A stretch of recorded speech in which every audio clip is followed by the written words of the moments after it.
الحمد للہ رب العالمین والصلاة والسلام علی سید المرسلین وخاتم النبیین ورحمۃ اللہ للعالمین اما بعد، قرآن مجید میں ہدایت کے اتنے مضامین ہیں کہ اگر ہم گننا چاہیں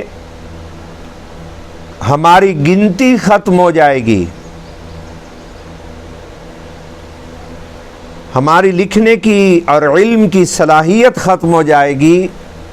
جو مضامین اللہ تعالیٰ نے قرآن میں بیان کیے ہیں ان کو ہم شمار نہیں کر سکتے۔ سب سے بڑا جو مضمون ہے قرآن مجید کا وہ تو ہے ایمان،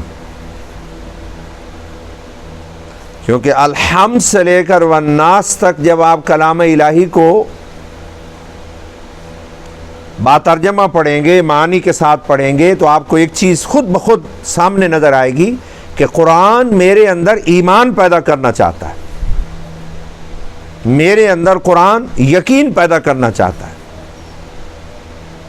آغاز ہی ایمان سے ہوتا ہے، اور دوسری چیز قرآن مجید کے اندر ایک اہم مضمون ہے، وہ ہے امید،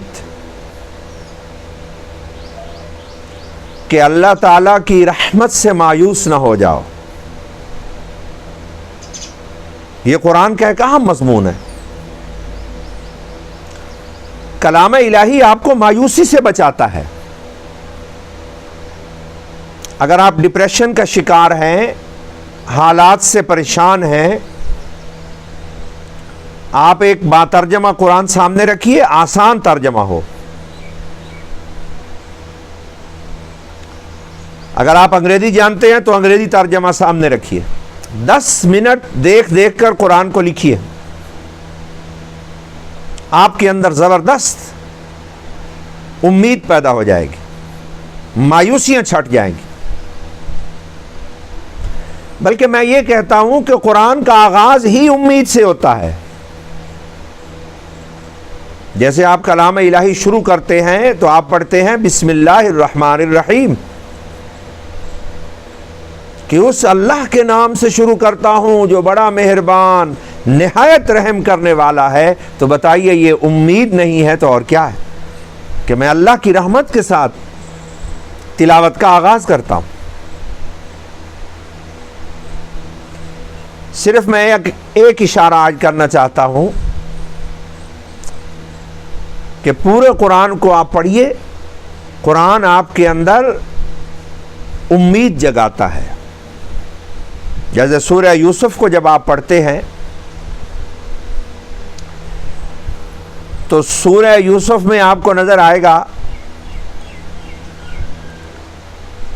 کہ اللہ تعالیٰ غموں کو ہٹا دیتا ہے اور خوشیاں عطا فرماتا ہے۔ غم بھی ہمیشہ نہیں رہتے، اگر خوشیاں ہمیشہ نہیں رہتی تو غم بھی نہیں رہتے ہمیشہ۔ کل من علیہا فان جو ہے کہ ہر چیز فنا ہو جائے گی، یہ حکم غموں کے لیے بھی ہے کہ غم کو اپنے اوپر مستقل طاری مت کرو، یہ ہٹ جائیں گے، اللہ تعالیٰ خوشیاں عطا فرمائے گا۔ یعنی یوسف علیہ السلام ایک غم کا شکار ہے، کیونکہ گھر والوں نے بے وفائی کی ہے، ان کو ایک اندھے کنویں میں پھینک دیا ہے۔ لیکن پھر آگے آپ دیکھیے کہ وہ غم خوشیوں میں بدل رہا ہے۔ آپ اس کنویں سے نکل کر ایک محل میں جا کر آباد ہو گئے ہیں، ہر قسم کی سہولتیں اور فراوانی اللہ نے دے دی ہے، ایک خوشیوں کا مرحلہ آ گیا ہے۔ تو ہمیں ایک سبق ملا کہ غم دائمی نہیں ہے، اللہ کی رحمت آتی ہے، موسم بہار بھی آتا ہے۔ اور دوسرا سبق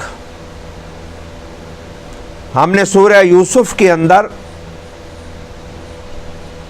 یہ بھی آپ پڑھیں گے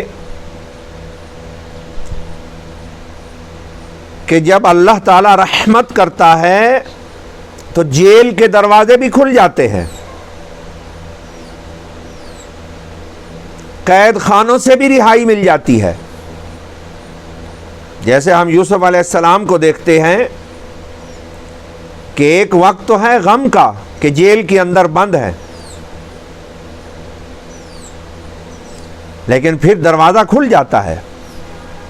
اللہ کی قدرت اور رحمت کے ساتھ آپ جیل سے سیدھا محل کے اندر جاتے ہیں اور تخت پر بیٹھ جاتے ہیں۔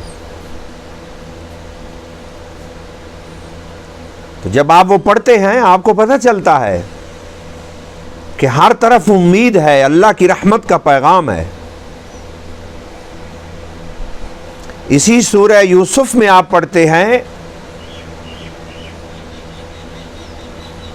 کہ جو لوگ جدا ہو جاتے ہیں وہ واپس لوٹ آتے ہیں۔ گم شدہ لوگ، جدا لوگ، اللہ تعالیٰ ان کو ملا دیتا ہے۔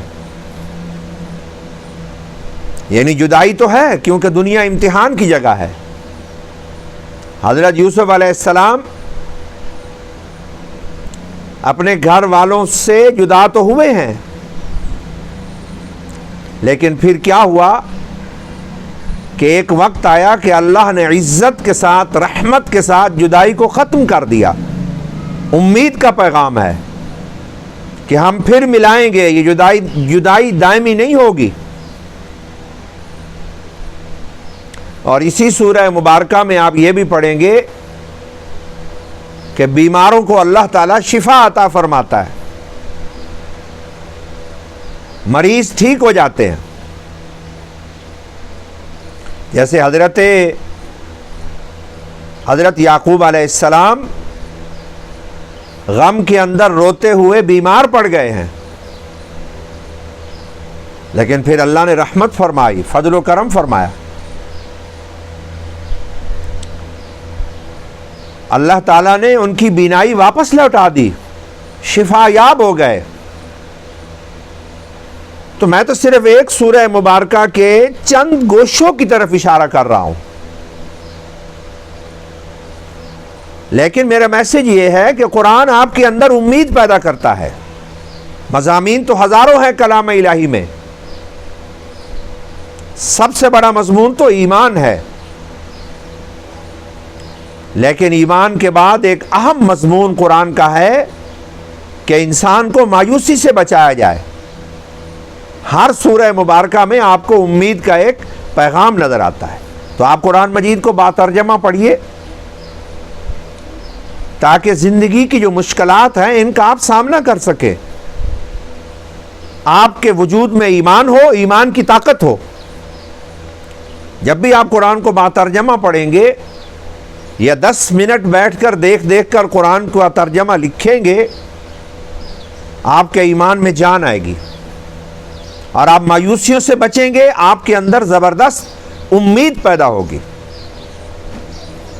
وآخر دعوانا